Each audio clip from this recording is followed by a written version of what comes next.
derivative to the left-hand side, and you have q dot equals du dt plus dpv dt. Combine the two differentials equals the differential of u plus pv dt. And what is u plus pv? H. So in this case, q dot is dh dt. In case 2, q dot was du dt. Okay? And we'll do exactly the same thing. Entropy balance is the same as in the previous case.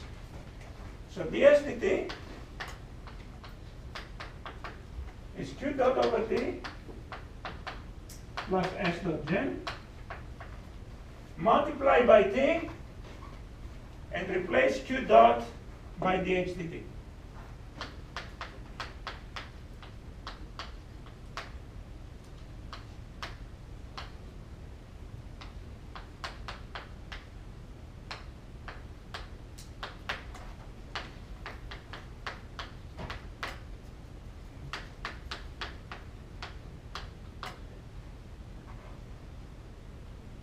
Not so good? So now what am I going to do? Same thing I was doing before. Isothermal means that I can put the temperature inside the differential. And let's move this guy to the right-hand side and the TS gen to the left-hand side. And the result now is right here.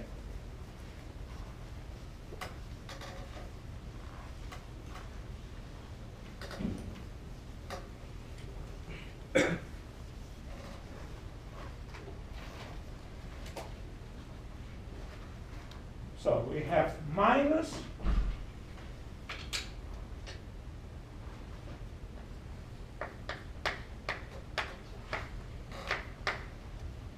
and I have on the right hand side dh dt minus the differential of Ts, having moved the T inside ds, inside the derivative.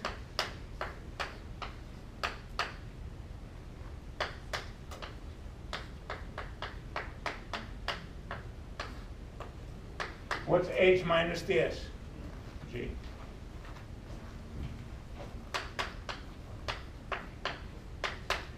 So in a closed system of constant temperature and pressure, we find that we must have dg dt equals Ts dot gen minus Ts dot gen, which is always less or equal to 0. So just as in the previous case, we can approach equilibrium only with decreasing Gibbs free energy. So the Gibbs free energy must be at the minimum.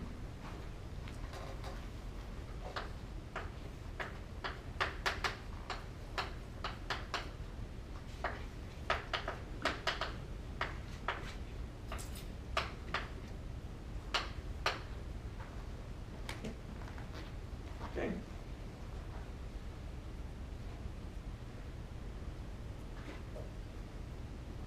So normally when we specify about a fluid, what are we specifying? Temperature and pressure, right? But what I said in the beginning, I'll say it again.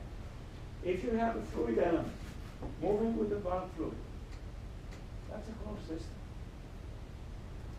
So that will be, if you specify temperature and pressure, that means we must be at the state of minimum Gibbs free energy.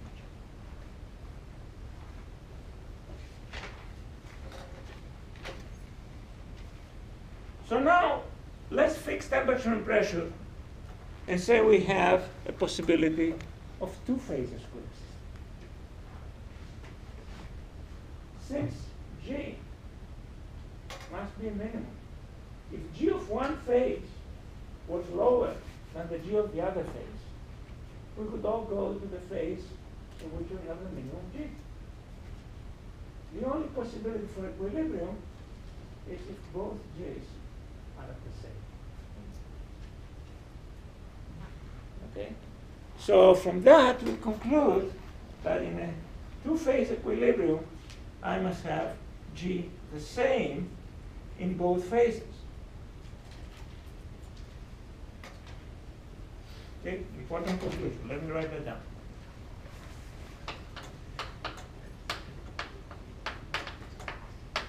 So, one, just to understand, whenever we talk about properties of fluid, phase equilibrium and so on, really the fluid itself is a closed system. You understand that? So the closed system equations apply.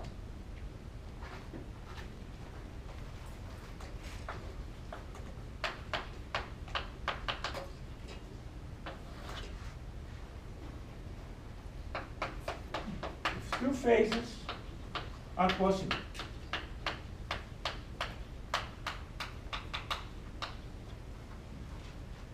at a given temperature and pressure,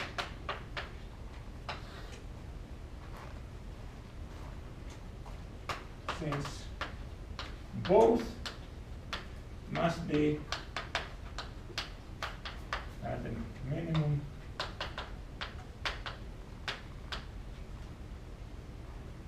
G, or G hat if we did it per mass, the G's have to be equal.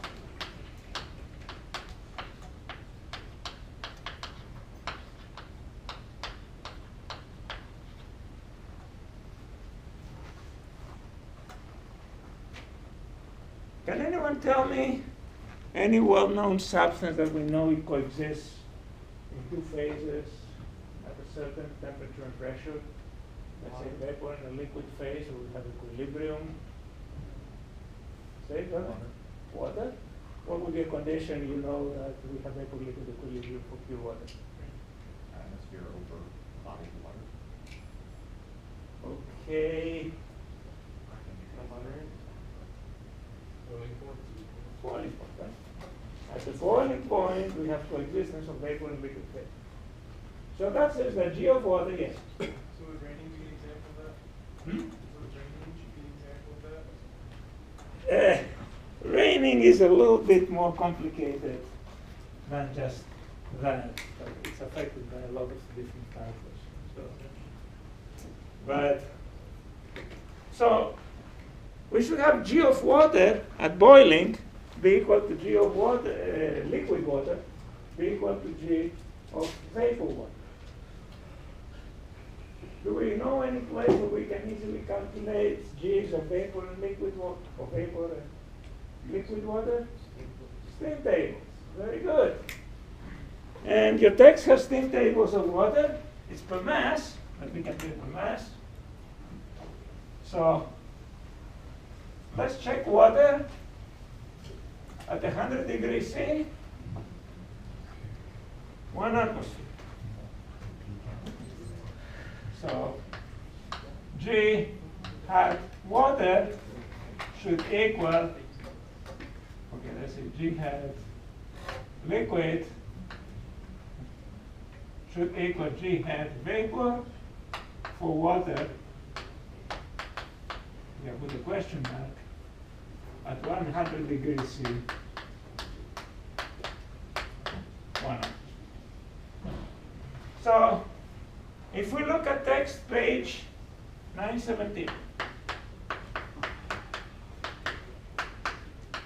steam table.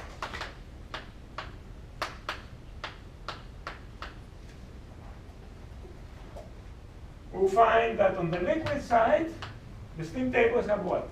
Enthalpy and entropy. That's what we're given. So we find that on the liquid side, 419.04 kilojoules per kilogram, and entropy 1.3069 kilojoules per kilogram Kelvin. And on the vapor side, of course, much higher enthalpy, but also higher entropy.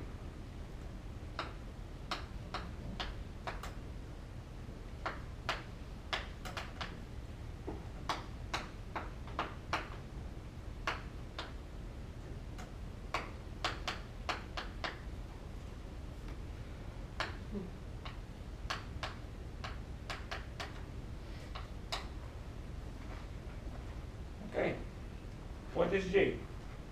We just talked about one expression for G, H minus Ts. So G hat liquid would be H hat liquid minus T S hat liquid. What do I put for 100 degrees C? 373.68. So this will be 419.04 minus 373.15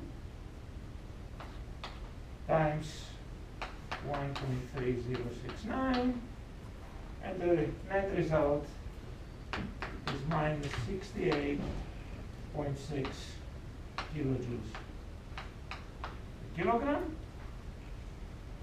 And if we do on the vapor side,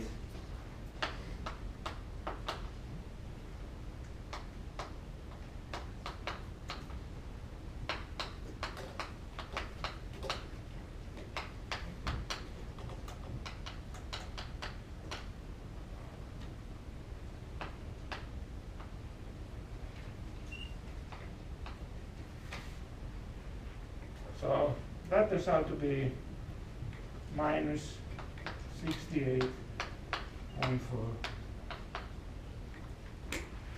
Why didn't we get exactly the same?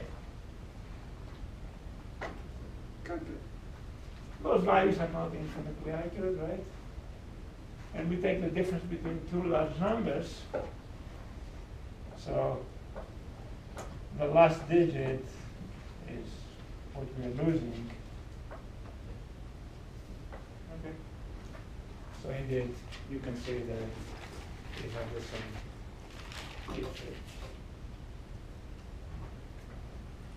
And you can see now why Gibbs free energy is so important.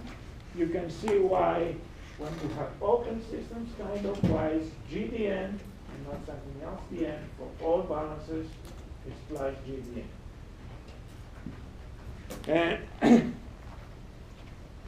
if I could, it would be good if I could make any problems in which two phases coexist at temperature and molar volume, then I would have equality of Helmholtz free energies, but I cannot think of a physical situation where you can say equal molar volume, forcing the two phases to have equal molar volume. If I could force that, then it would be equality in Helmholtz free energy. All right. Okay, next I'm going to walk you through some fancy math that one important result we're going to get at the end is,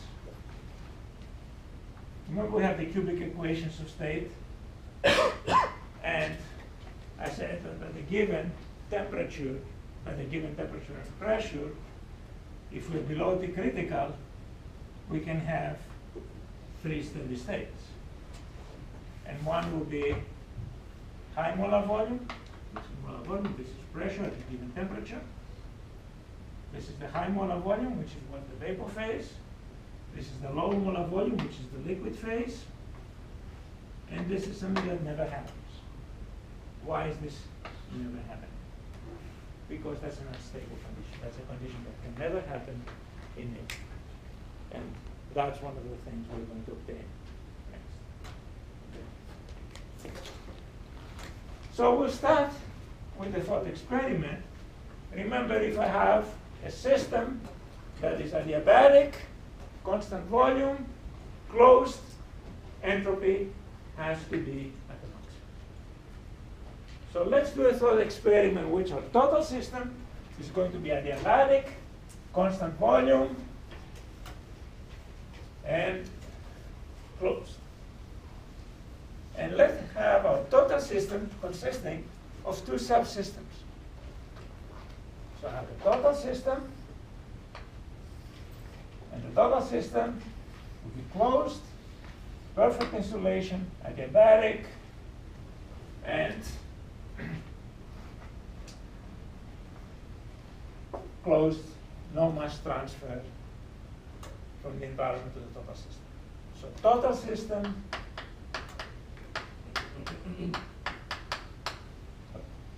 is adiabatic, constant volume.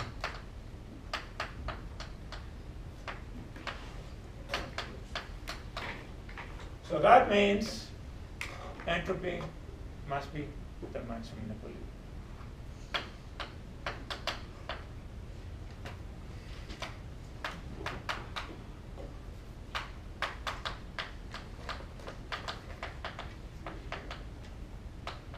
Which means for this system, I must have ds equals 0 at equilibrium and d squared s negative at equilibrium. Everybody okay? Michael okay? Question, Michael?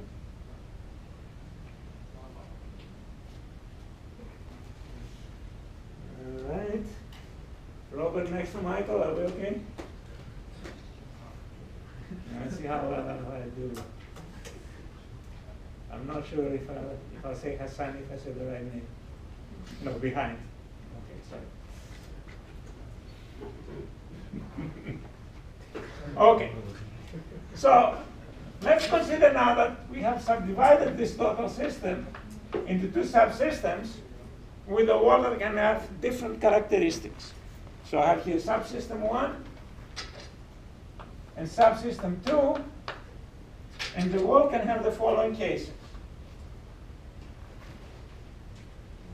Or the boundary, let's say wall, the boundary can be one possibility, diathermal, which is the opposite of adiabatic, or adiabatic.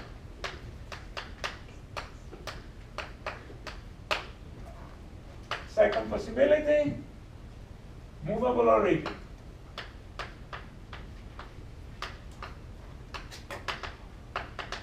Third possibility, closed or open, or permeable or open.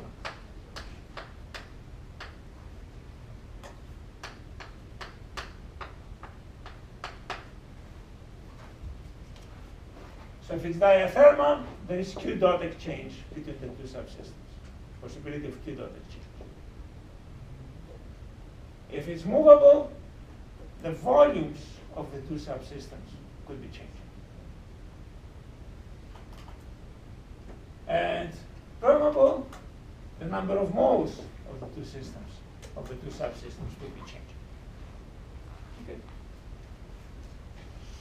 Let's consider entropy as a function of internal energy, volume, and number of moles. We have to pick two-state variables and an extensive variable, because of course here I'm considering subsystems that are open, since I'm going to allow possibility of exchange of moles. Okay. So let's consider S as a function of U, V, and S.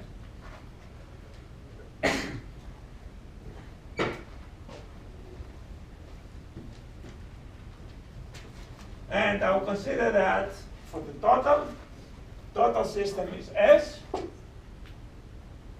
Subsystem 1 would be S1, subsystem 2 would be S2. And what I must have is, of course, the total entropy of the system S must be S1 plus S2. The total internal energy of the system is going to be the sum of the internal energy of the two subsystems. Similarly for the volume, and similarly for